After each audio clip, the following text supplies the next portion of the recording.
અકસ્માતમાં એક ખાનગી બસ પલટી મારી એ બસ છે થોડી રિવર્સમાં લેવામાં આવે છે, ડ્રાઈવર સ્ટીયરિંગ પરથી કાબુ ગુમાવી દે છે અને બસ પલટી મારી છે। બસની નીચે દબાઈ જવાથી એક સાસુ વહુનું છે થઈ જાય છે। એમનું નામ છે શાંતાબેન મકવાણા અને મંજુબેન મકવાણા।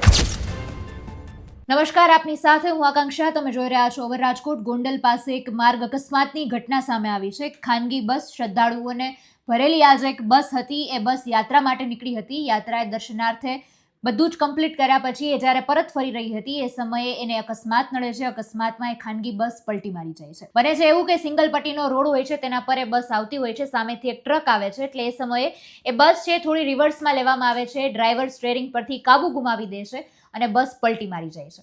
બસમાં 62 મુસાફરો સવાર હતા। મહિલાઓ હતી, વૃદ્ધો હતા, બાળકો હતા અને મોટી સંખ્યામાં આજે મુસાફરો છે બસમાં હાજર હતા। વહેલી સવારનો સમય હતો, બધા જ મુસાફરો નિંદ્રામાં હતા અને એ સમયે આ બસ પલટી મારી જાય છે। 25થી વધારે મુસાફરો એવા છે કે નાની મોટી ઈજાઓ પહોંચે છે અને આ ઘટનામાં બસની નીચે દબાઈ જવાથી એક સાસુ વહુનું મૃત્યુ છે થઈ જાય છે। એમનું નામ છે શાંતાબેન મકવાણા અને મંજુબેન મકવાણા। આ બંને જે સાસુ વહુ છે એમનું મૃત્યુ થઈ જાય છે। એ સિવાય બધા જ જે ઈજાગ્રસ્ત લોકો છે એમને સારવાર અર્થે ખસેડવામાં આવે છે અને આ ઘટના બની છે। ઘટનાના હૃદયદ્રાવક વિડીયો પણ સામે આવ્યા છે અને વિડીયો આપણે જોઈએ તો કઈ રીતે લોકો અત્યારે એમાં બચાવોની બૂમો પાડી રહ્યા છે, કારણ કે ખૂબ ગંભીર પરિસ્થિતિ આખી ઊભી થઈ જાય છે।